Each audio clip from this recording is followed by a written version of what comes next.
this next one I use for patellar tendonitis or even what's called Osgood-Schlatters. If you don't know what that is, if you haven't been diagnosed with it, you probably don't have it.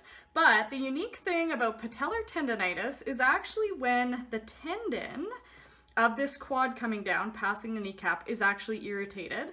And or in the case of Osgood, that just means that where this attaches, so right on the front of the shin bone here, this will start to get very hypersensitive and really tender. Again, the reason this happens can be a number of things, but this is kind of my go-to for either of those. And again, if you're not sure and you have had pain in the knee for about 2 weeks or more, I would definitely get it checked out so you know kind of what you are dealing with.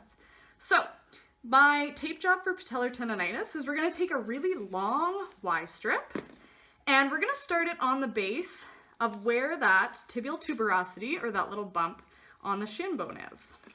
So I'm going to rip the base of the Y. I start right on it here.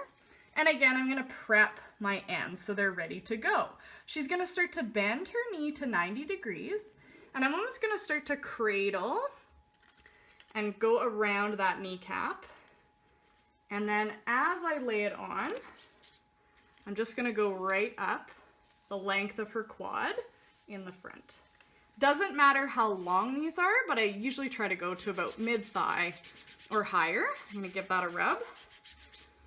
And then with my 2 little strips that I prepped, we're going to go right across that patellar tendon. So this would do kind of what a patellar tendonitis knee brace would do, but it's just a tape version for it. So I'm going to pull, plant, and lay it on. And then I just double up on that. Pull, plant, lay it on. And that is my tape job for either patellar tendonitis or Osgood.